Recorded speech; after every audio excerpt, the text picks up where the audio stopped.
Oh, there you are. Come in, come in. Sit back, relax, put your feet up, put your hands down, and come along for a fantasy ride that you'll wish you'd never found. Smart Sound.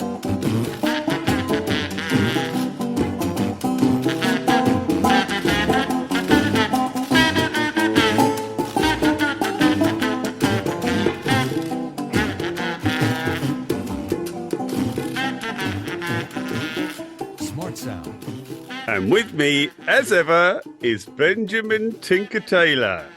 Hello. Hello. Hello. How you doing, bud? I am all right. Thank you very much for asking. How are you, more importantly? Not more importantly. Well, equally, slightly less importantly. How are you? I'm on credible, thank you, as they say in French-speaking Canada. Ah, yes. Where you aren't at the moment. But my aunt is, so swings and roundabouts. Yeah. This is all gold that's never going to... Maybe it will make it. Who knows? Maybe it will. Should leave that in as priceless.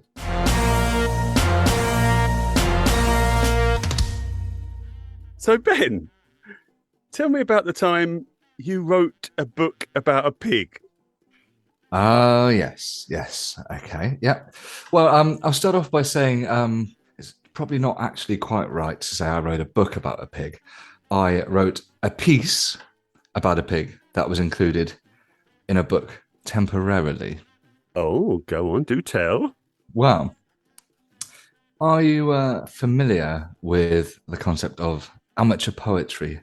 I really thought that was going somewhere else. You hoped, didn't you? Amateur poetry. Poetry. I could see your ears prick up. It wasn't just my ears pricking up. Yes, I've spent most of my adult life feverishly studying amateur poetry. Okay, well, good for you. I'm delighted to that. Then this should float your boat, as it were. I should probably recognise a lot of the things you're saying if it's all true. When I say amateur poetry, I'm talking about on a parish level. Okay. What, France? No, in this case, Restormal Parish Council. Now, there are levels to this story. There are layers. Okay.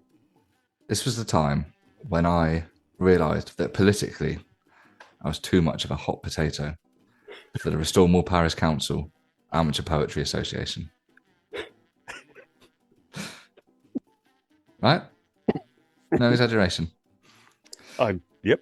Now, every year, Restormal Parish Council Amateur Poetry Association would have a competition whereby people would write their poems, submit them, and the best would be printed and produced in a little book, ranging from 3-4-year-old kids who'd written any old rubbish up to, doddery old ladies writing about their pecunias. They'd written any old rubbish. They'd written any old rubbish, yeah, exactly. Okay.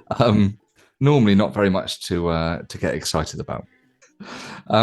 So yeah, every year they had this competition, and I'd entered before, never been particularly successful. Through my 7, 8, 7, I was about 7 years old, 8 years old, 9 years old. Okay. As I got older, I began to resent the fact that my submission was never included in this book of poetry. I can see. Now, I'm the first to admit it was not a wide-reaching publication, but it was temporarily, on display in the local schools and libraries, that kind of thing. Which, in the West Country, that's quite the what's the word I'm looking for? Quite the validation. That's something which would be talked about for hours, if not days. Right. When that came out, Okay. When you're walking around the village, yeah. people would wave at you from the bikes. They'd wave at you, or in my case, having not been published, they'd point and they'd laugh. So people would know that you've entered, even though... Wow.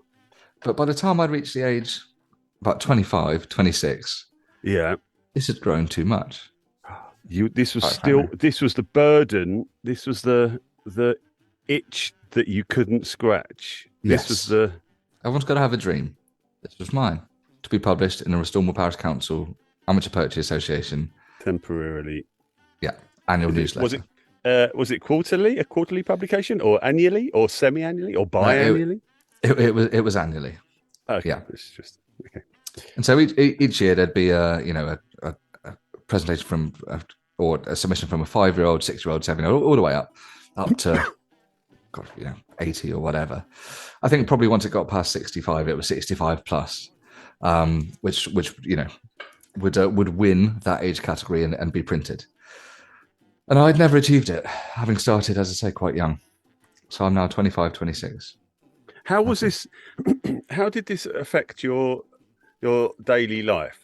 Was it just that reminds me, this is annoying, or was it from morning until night, every day until you're 25? With every year that went by, my resentment grew.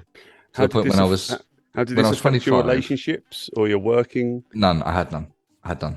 No relationships. No. You couldn't. I couldn't. No, I didn't have the capacity, the mental capacity to care about this.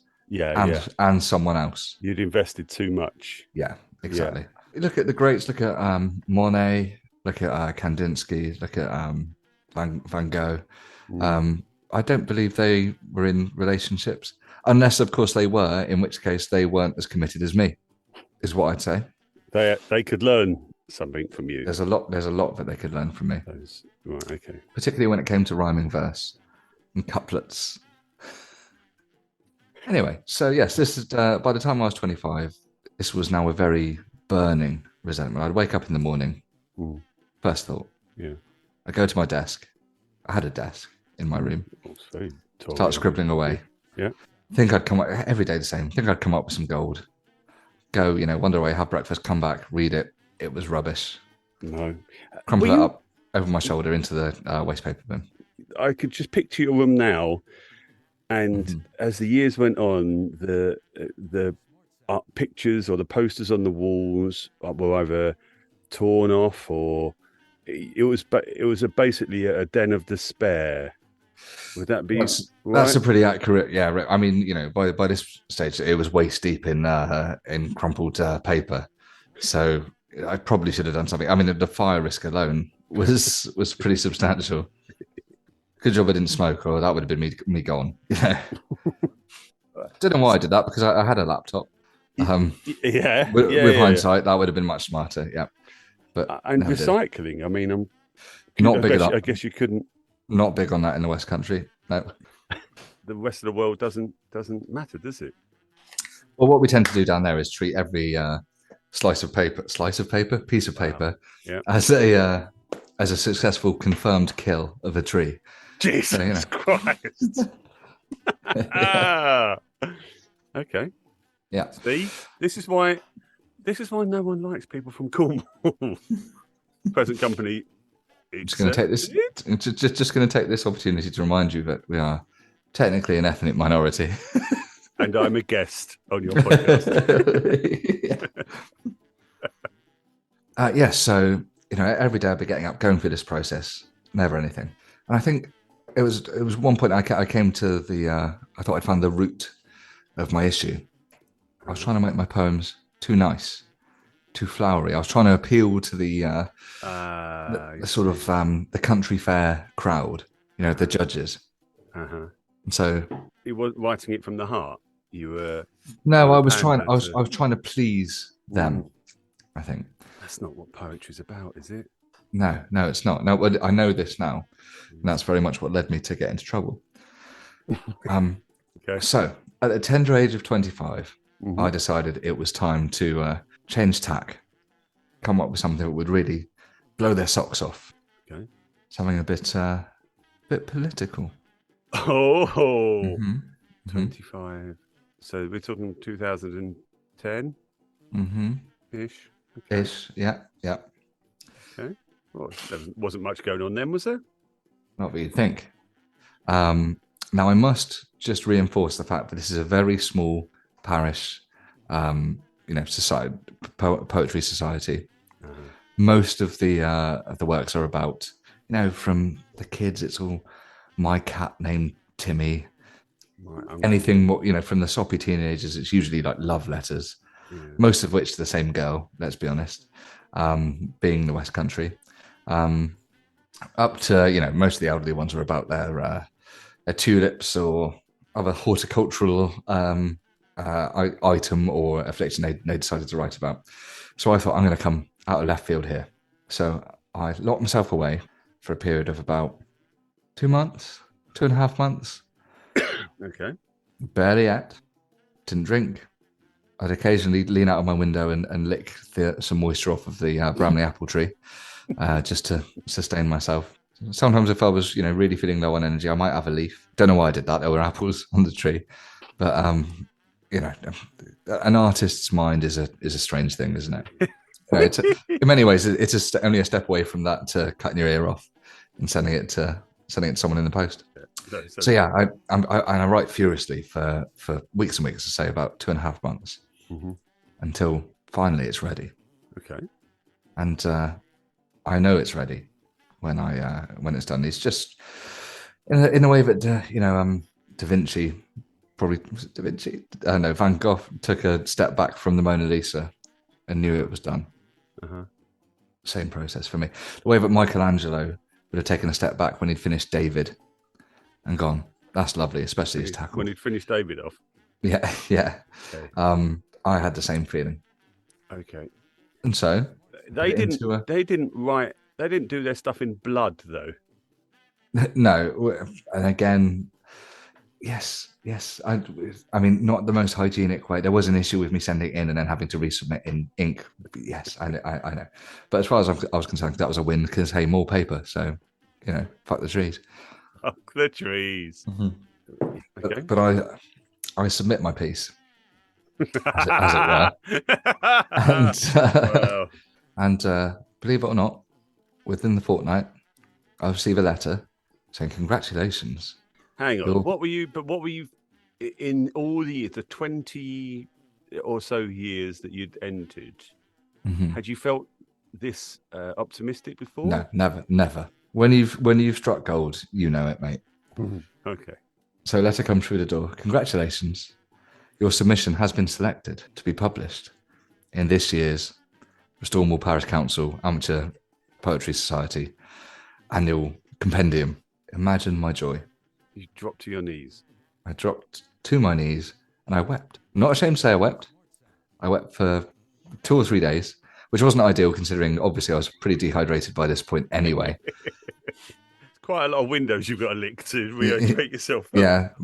I'm not going to lie. At this point, my tears were the consistency of cottage cheese. All that emotion just poured out of me. A few weeks later, it was published. Out of you is probably yes. Yeah. And so a couple of weeks later, there it was. It was published. I flipped through it, pretty happy, and I sat back to see what sort of reaction it would have. How did you gauge the reaction? Was it online or was it in the? It was online. It was in the review section of the Snorstall Voice. It was, and also based on again parishioners, the murmurings of the parishioners, murmurs of the congregation, and it was not long. It became very, very apparent that what I'd caused was outrage. What were the editors thinking? Were they trying to? I can only imagine that they were as daredevil as me. Was there a new editor in the village? Or? I don't think so. I think it was either that they acknowledged that what they had was a piece of very groundbreaking art that had to see the light of day. The public had to see it, or they just had got fed up with me submitting year after year after year. And they had probably, I did hear actually that no one else submitted in the 20 to 25 year old age bracket. So maybe it was that, I don't know, or a clerical error, perhaps. Whatever the happenstance. Whatever it wasn't intentional. It was almost certainly not intentional. Okay. And so my piece was published, and as I say, immediately outraged. There was a small campaign to have it removed from schools. The local library was bricked. All the windows were bricked. I had death threats to my house. There were death threats to the editor, and actually unfairly death threats to all the other people who'd submitted poetry. There's no rhyme or reason for the other poets. No. But yeah, caused complete carnage, to the point where the publication, I'm ashamed to say, had to be rescinded because of its fiery nature. It was just too much. It was too much for people. They weren't ready to hear. Was that the year that people were burning books down in Cornwall? Yeah, I mean, that happens on a fairly regular basis anyway. Because, again, fuck the trees. Yeah, fuck the trees. And people still haven't really gotten over the Bible being translated into English. But that's a very, very long story. From Cornish? Yes, yeah. Wow, okay. But yeah, so yeah, you may remember seeing it on the news. Absolute pandemonium down there, until eventually it was withdrawn. And I'm ashamed to say actually that the St Austell Parish Amateur Poetic Society compendium was never published again. So hot, yeah, never published again. How many years was it going before you got? Oh, I think it had been around for a good 150 years before I got my mitts on it. It was an institution. There's a reason I was so driven to get myself involved with it. Put it that way. Yeah, and it just never was. But all because, and never will be. Yeah, I know. But maybe it was worth it in a way. Maybe having brought light to those few people who did read it, because I don't think many people did read it. I mean, it was burned before more than probably half a dozen people could. But what was the readership of that publication? Oh, let's see. On a good year, you'd reach 2, 3, maybe 4 dozen people. So we're not mucking around here. We're not mucking around here. No, exactly. 150 years. Yeah, it's a very small parish, mate. But yeah, all copies were destroyed. Although through strenuous research and ultimately very costly, both in terms of time and financially, bidding on eBay, I have managed to get third marriage, isn't it? This year, yes. All going really pretty well, I think. Mm-hmm. She didn't seem happy when she left, but that's. Didn't she go out and buy cigarettes 4 months ago? Yeah. She loves the smoke. She's very specific. She's very specific about the cigarettes. Yes, only got one brand that she'll smoke, so Yeah, I understand. Which I think are only available in Croatia, I think she said. So anyway, it is what it is. I choose not to dwell on that. She'll be back anytime. She can warm her dinner up when she gets in. Yeah, exactly. Yeah, but yeah, through this expense, as I say, both in terms of time and financially, I have actually managed to source a copy of the compendium, and with it my poem. Sorry, listener, we may have struck gold here. I don't know if you realise what you tuned into, but this, as far as I'm aware, is the first time this poem has ever been broadcast to more than 48 people. Yeah. Are you ready? This is the first time in 15 years? 15 years? 15 or 20. It very much depends on how accurate I've been with my my chronology here. Doesn't matter. Okay. I'm sitting here with bated breath. Okay. This is my my little poem about a pig which caused such outrage. And I'm still to this day not really sure why it did, but see if you can judge why. Okay? I thought parish was sort of an art and cultural. One day this will be in the Louvre. I've got no doubt. Flushed down the Louvre. Flushed down the Louvre. Yes. Okay. Are you ready for this recital? Let me just sit down. Petal was a piggy. Her skin was smooth and pink. And unlike the other piggies, well, our Petal didn't stink. Her scent was that of potpourri. The farmer was agog. Her manner, too, was oh so sweet. Delightful little hog. And though this sow was growing now, no longer was a baby, her winsome air was still quite there. Yes, our Petal was a lady. She'd flounce about, for Petal was aware that she was different. But while quite proud, it never could be said she was belligerent. And then one day the farmer said, upon his wife's petition, "It's time for me to enter Petal in the village competition." And so into his truck she went, a sparkle in her eyes. Dear listener, you won't be surprised to hear that Petal won first prize. But while the judges sang her praise, and while the crowd went wild, a doughy man with scarecrow hair stood at the back and smiled. For he had come to the village show with one thing on his mind, to sniff about, and if he could, a gorgeous piggy find. Now as the farmer tucked up Petal in her travelling crate, he turned to go, when all of a sudden a pompous voice said, "Wait! Tell me, sir, what is the price of that sow that you have reared?" The farmer gulped. This was the moment that all along he'd feared. "She's not for sale," he spluttered out. "Now look, I want no trouble." "Nonsense, man," exclaimed the stranger. "Whatever you ask, I'll double." The farmer paused. It's true, he thought, the tractor needs repair. He looked once more into the eyes of the man with scarecrow hair. "She's 15,000, said the farmer, not a penny less." The stranger grabbed him by the hand and cried, "A deal, yes." And so poor Petal left the show in the care of this pompous stranger. She never could have known the extent to which she was in danger. For this odd man called Boris was part of an old boys' club whose soirees consisted of exotic wine and more exotic grub. The boys would go to great lengths to prove that they were men. I'm afraid that this is how our Petal came to meet her end. For at one such party, Petal was presented with such glee, and cheers rang out, the kind that would most frighten you and me. For it was time for one young buck to take a rite of passage in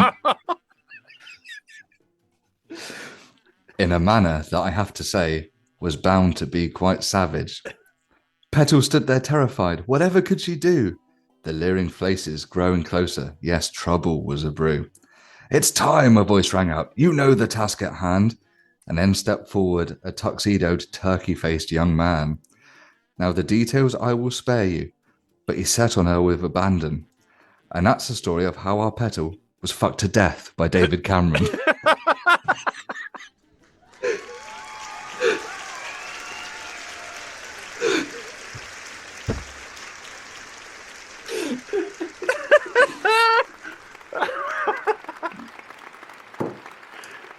A few political elements in there you might have picked up on. I don't know.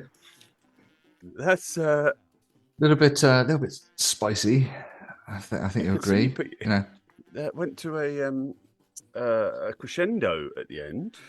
Well, that's yeah. You know, you always try and hit them hard. Leave them wanting more. Wanting more, yeah. Yeah. Which ironically, Petal did not want. No, or the publication. No, very much so. No, they were, after having published and then read what they'd published, they were upset. Yeah. I can't say why. Was there any? Do you think there was any political pressure to get this publication struck from the record? Listen, the local MP, he's not a fan of mine. I'm not a fan of his. I'm not saying that there was, external pressure, but we've had a long running issue with regard to where he chooses to park his Range Rover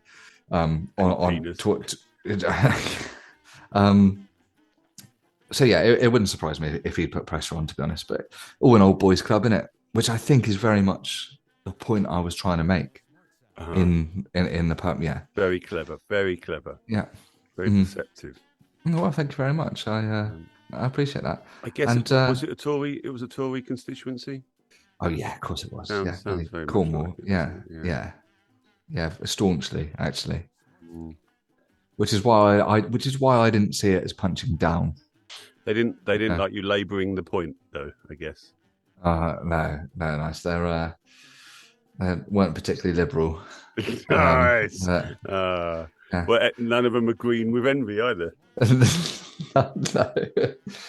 No, they weren't. It's funny enough, actually. A friend of mine called Peter. They'd often see us come and say, "Oh, here comes B and P." They're probably going to cause some trouble.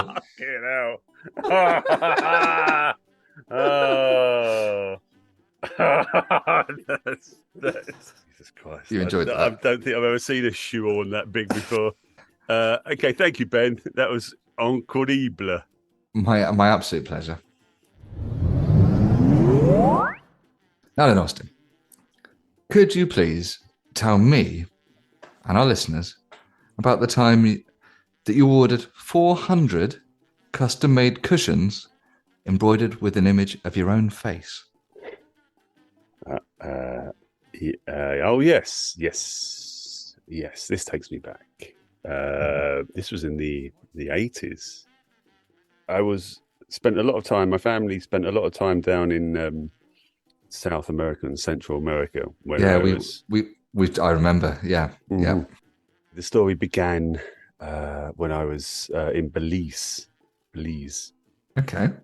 Growing up in Belize as a early teen, let's say that. Yeah. There's not a lot to do in the little villages, jungle villages, mountains, jungle villages. You can have jungles on mountains. Yeah, sure. Yeah. Yeah. Okay. The mountainous jungle villages in Belize. So the pastimes were very Sordid. the pastimes were very let's say earthy. Okay. For example, Well, there was. I know you're into. I know you said before you're into your toad flipping. That something that came from that time. That's a euphemism, but it was from that time as well. Okay. There was a lot of guinea pig bowling. If you throw them fast enough, they really spin. Yeah, and if it goes outside the lines, that's known as a guinea fowl, isn't it? I believe.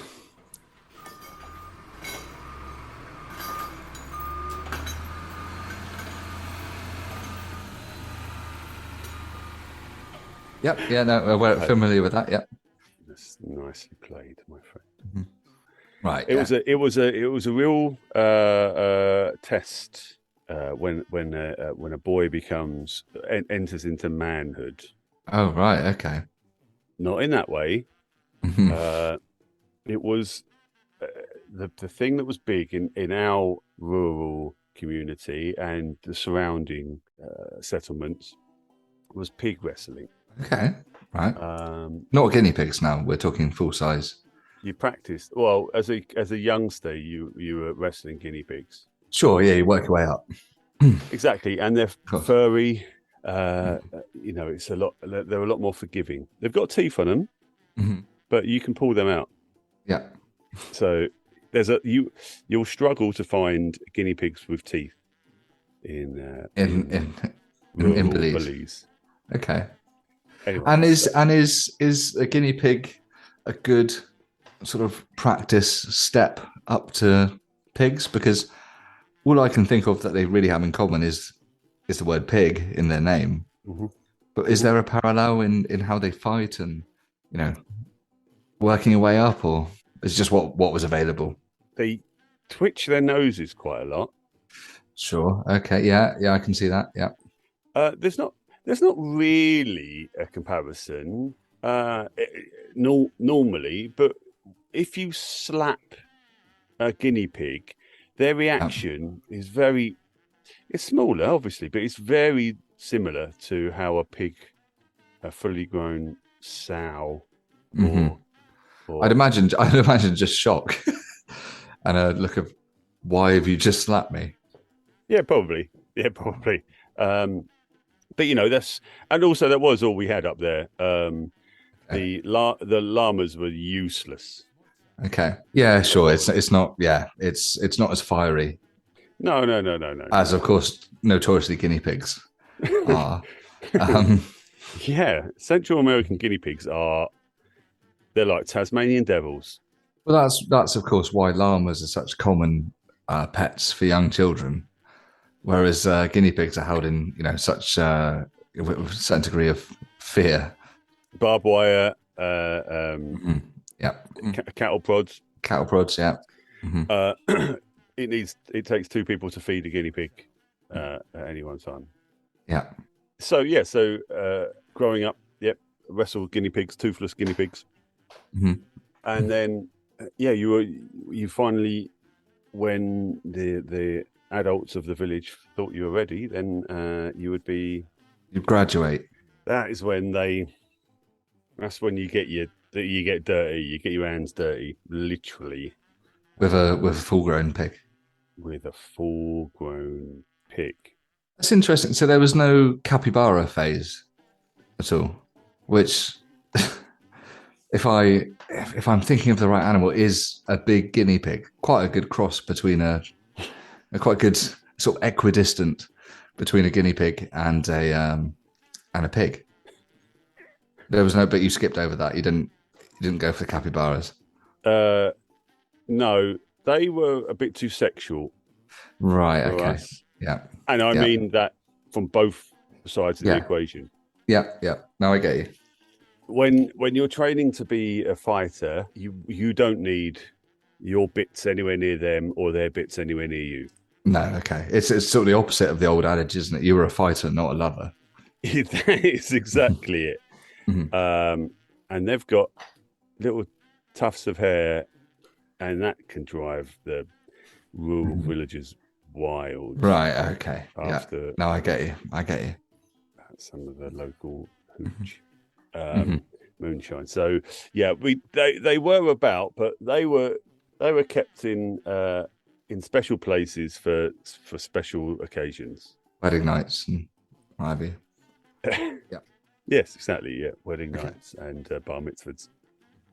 Not a lot of bar mitzvahs. I was going to say pretty common, but you know they never say never. They're available.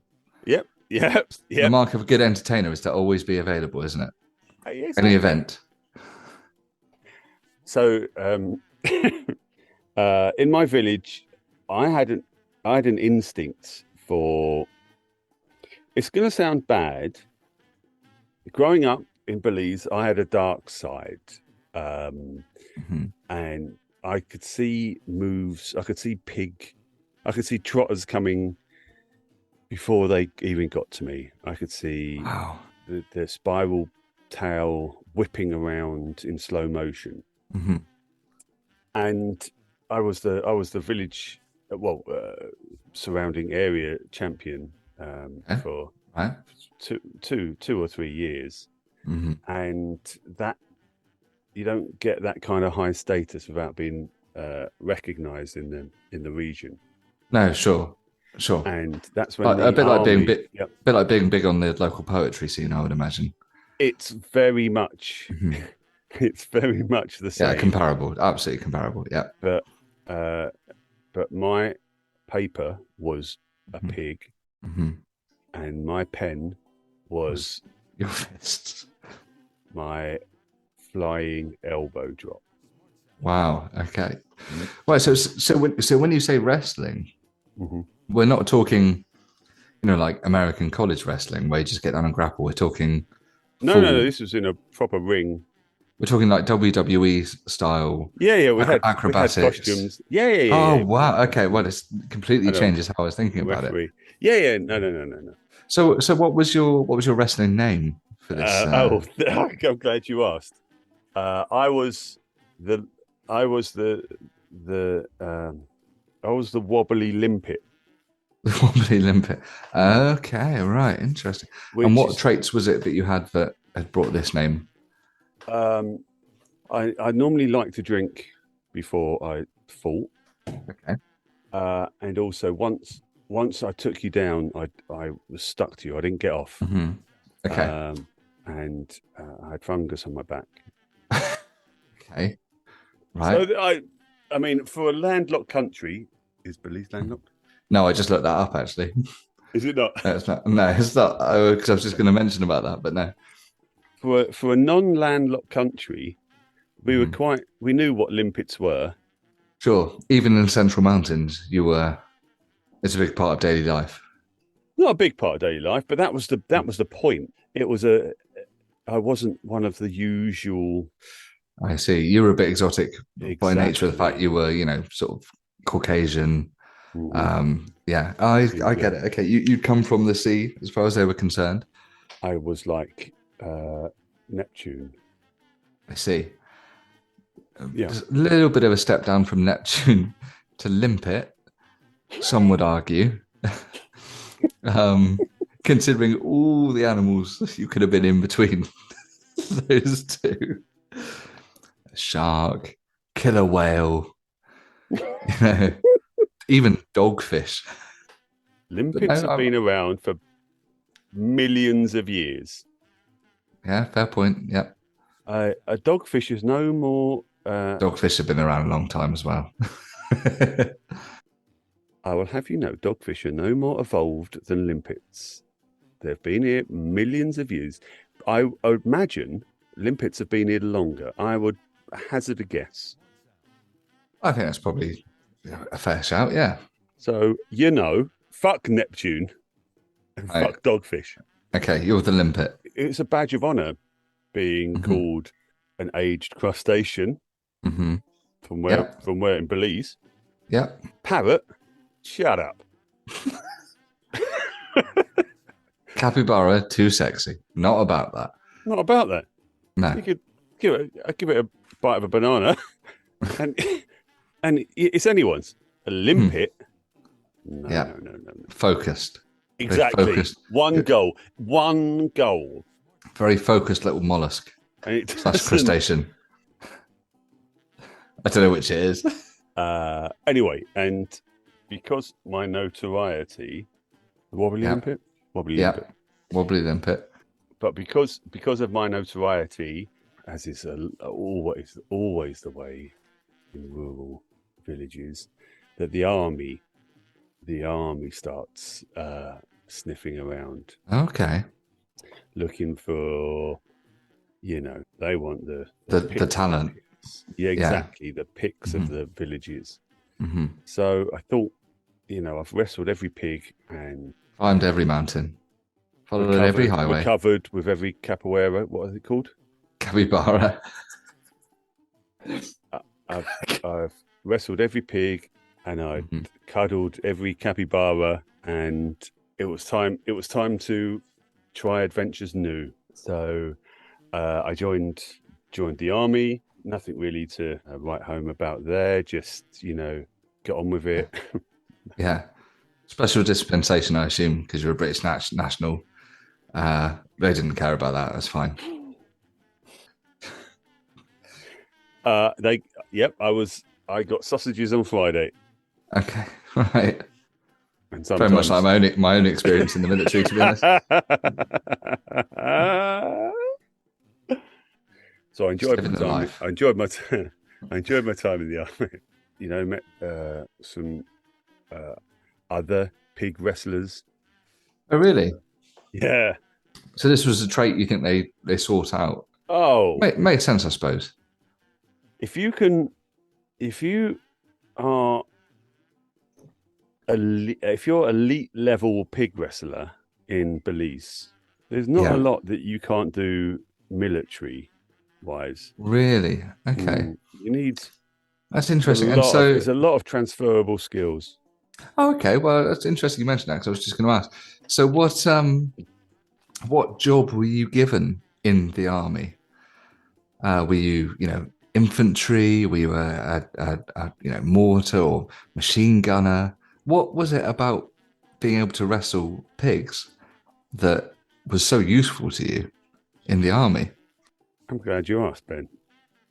Give me a second. You were a chef? I was a paratrooper. Okay. Wow. What they saw in the pig wrestlers was a real tuck and roll technique, a real fearless elbow drop into the danger zone. Right. It didn't matter where they landed. They were elbow first wherever they landed. Okay, so I'm picturing like The Rock's people's elbow, or like a wrestler diving from the top rope with his elbow down. Exactly. That's how you would enter the combat zone. Yes. So in my mind's eye now, I have something like Platoon. It's all Every combat zone. As AT said, there's napalm. There's Huey there's screaming napalm. over. There's all elbow. There's napalm. Fuck me. That's the worst one. That is the worst one. Yeah. So you've got all this going on, explosions, like booby traps going off, all the rest of it. Mm-hmm. And then you elbow dropping into the into the jungle. thick of a war zone. Wow. Our guns were safely holstered hmm as we. Because what greater weapon is there than a correctly deployed elbow from 15,000 feet? It never runs out of bullets. No, well, hey, there you go. That's great. Yeah, okay, no, I can see it. I can see it. We were very successful in missions that we were sent on. Me and my platoon. I can't really talk about the events that happened, but there was a lot of political internal altercations. Yeah, no, of course. Well, the army in situations like this, so I think there's been a lot of coups in Belize, if I remember rightly. Yep. The army always gets used as a pawn, doesn't it? Twice a month. One day you're elbow dropping on one side. The next day you could be elbow dropping in on the other side elbow, you were just working. Back across. Yeah. It's elbows everywhere. But again, because of the success of the big boys, some of us got recruited to Secret Service. Wow. Okay. Which this is the 80s, so some of the stuff is now public knowledge. So, Yeah, sure. I blurred my face for the podcast anyway, but Okay. so I can talk you through some of the details. So this is in the era of, for those listening at home, like the Iranian embassy siege in London in the 80s. Yeah. So very much, I remember seeing that, and but the blurred faces, balaclavas. I think after around that point, special forces were held in incredibly high regard. Just a real honor for you. Yep. I joined a team that was more clandestine, less embassy siege and more cocktail bar and tuxedo. Right. Very much the James Bond. Very much a secret agent sort of vibe. Yeah. It was because of my upbringing with capybaras. I was quite smooth and I had quite a lot of charisma with the female or male targets. Yeah. And of course, as one of the only Caucasian people in the country, you were perfect. White gold. Didn't, perfect camouflage, blend in, hiding in plain sight, almost. Yeah. That's right. I was exotic enough to not stand out. Okay. That makes sense. Right, yeah. A chubby white ginger man in a tuxedo. Yeah. In a country where it's usually just below 40 degrees every day. Yep. Perfect. 100% humidity most days. Yep. Tuxedo, perfect. Every day. Same tuxedo. Yeah. Drenched. But the Belize Secret Service aren't idiots. They made my tuxedo out of toweling. Oh, okay. So that is clever. Multi-layer, multi-absorbent. Exactly. So still retained the classiness of a tuxedo, but was a lot more absorbent.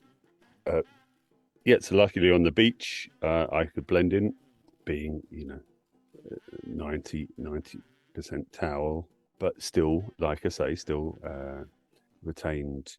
had an eloquent look about me, from morning till night. Yeah, very dashing. But as a secret agent, it was turbulent times in Central America.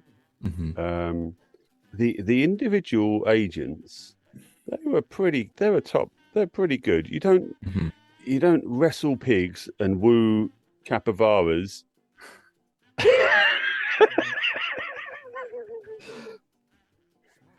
Yeah. By getting their name wrong, do you? No, you always get it. Capybaras. The agents themselves, you don't wrestle pigs or woo capybaras. No. If you're not elite level. Yeah. But the agency, I might surprise you here, but the Belize Secret Service, they weren't grade A It wasn't Wow. it wasn't an Okay. elite No. organization. Okay. And so over the years, we lost a lot of good agents. Mhm. But I stumbled upon quite an efficient way of giving myself an extra little chance. Like Mhm. I gave myself a get out of jail free card Okay. almost, and Mhm. this was totally by accident. One of the elder ladies in my village, Manquita Manquita Isabella Pathios. She's dead now, so Beautiful, beautiful name. Beautiful name. really rolls off the tongue. Hmm. She looked after me growing up. She was the one, was introducing me to guinea pigs and keeping me away from the capybaras. A lot of the elderly Yeah. women were. Um, Hmm. anyway, and she sent me when I was on Secret Service duty. Like I say, the organisation wasn't particularly well run, so a lot of the villagers knew exactly where we were when we were there, which is problematic, Yeah. for Almost security inherent reasons. to the role, isn't it? Yeah. Yeah. But the benefits of it was you got quite nice gift packages from people you Hmm. knew.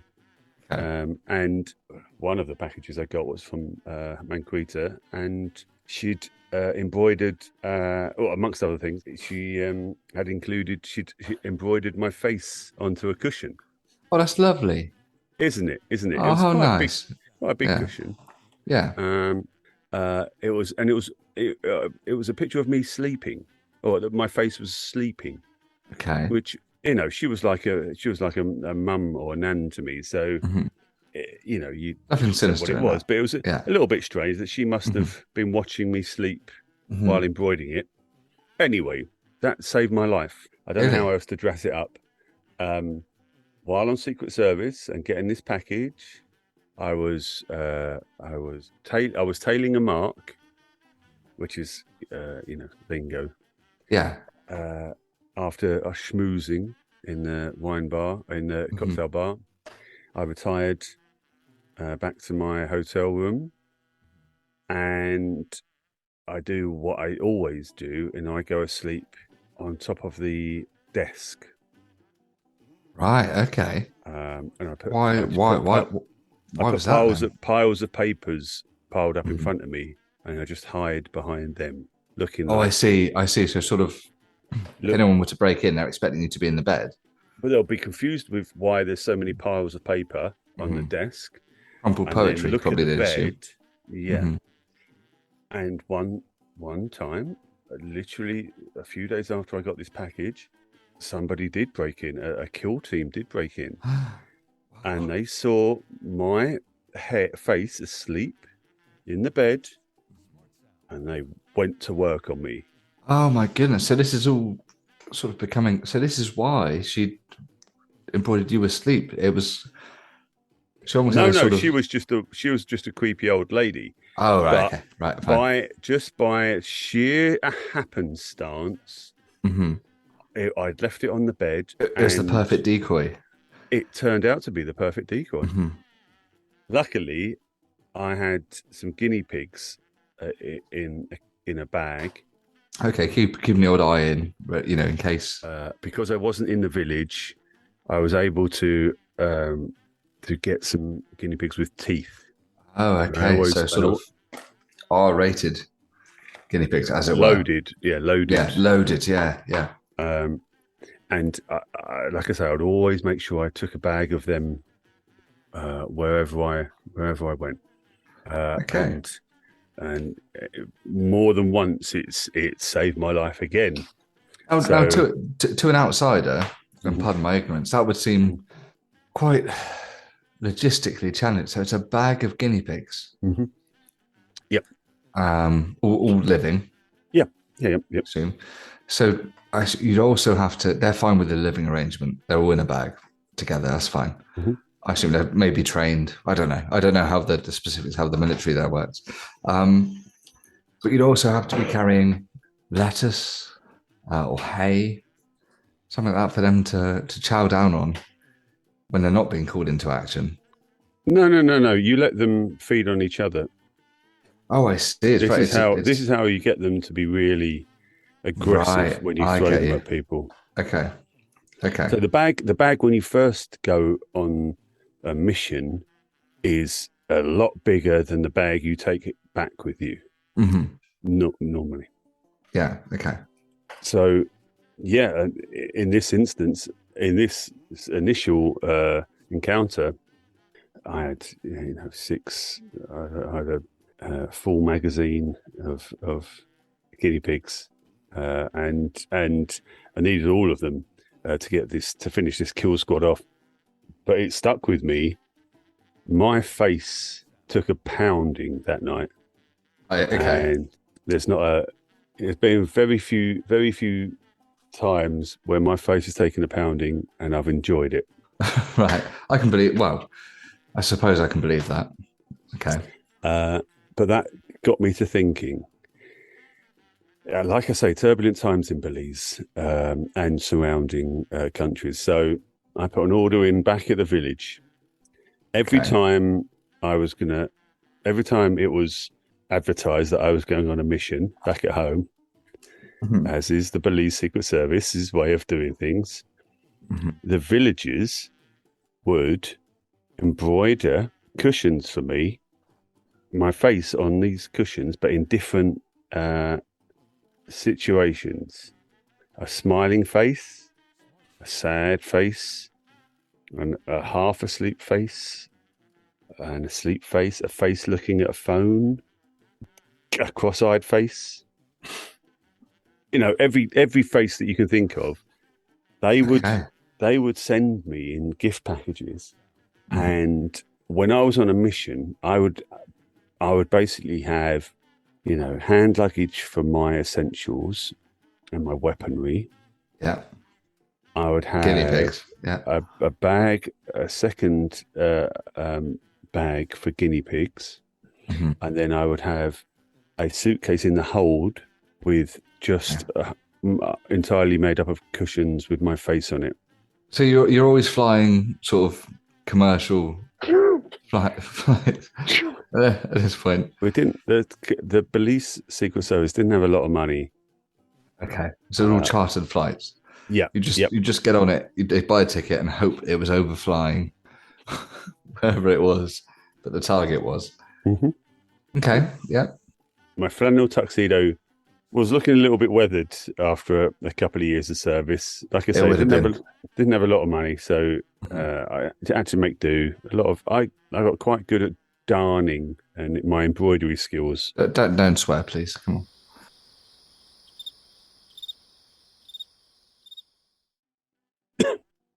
So I was quite fortunate to survive my Secret Service missions, and somehow found myself in the political arena Oh, okay.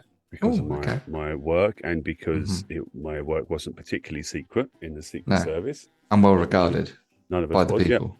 You're a household name by this point. Exactly. We were all quite revered. I was on the side of cereal boxes. Okay. um, Not the most secret no. service that So there's ever you been.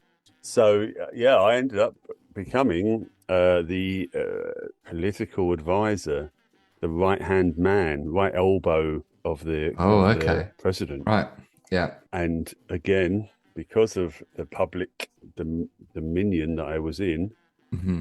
there was several attempts on mine and Colonel Mansuela Oh, during his yeah. presidency. Hmm. But luckily, wherever I was accompanying the president in the presidential convoy, I would always make sure that I had at least two embroidered cushions on me Right. Hmm. and a roll of duct tape. Okay. Right. And so anytime we were driving, I would make sure that I duct tape my face looking out of the window left and right. Okay. So So any any would-be assailant snipers, is going to see. exactly. Yeah.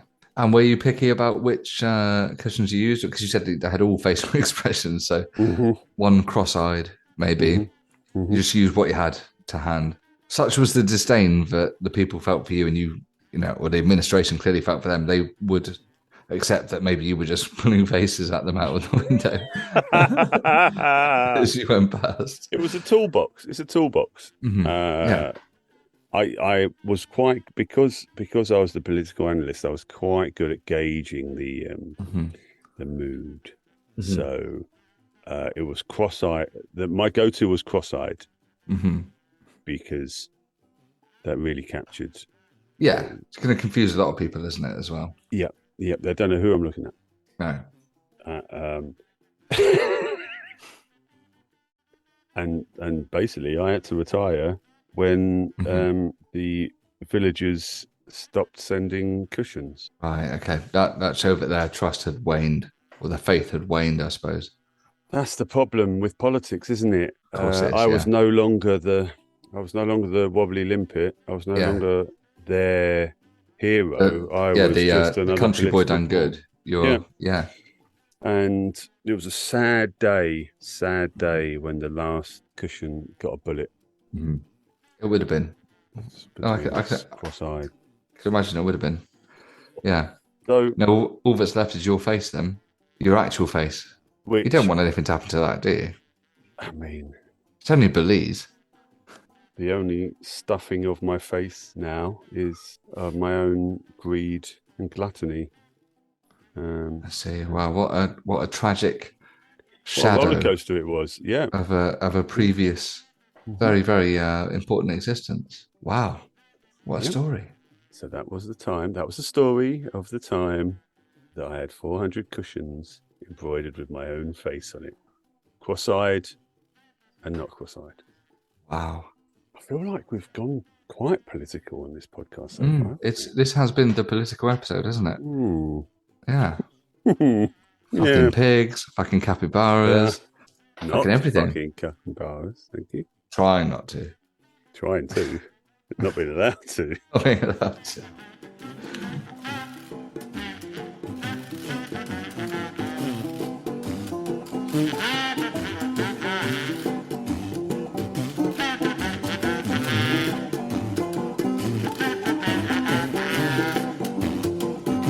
Smart sound.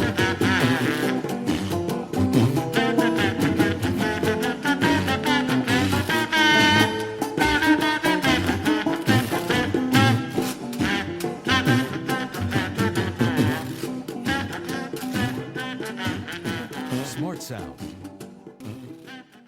Parrot, shut up.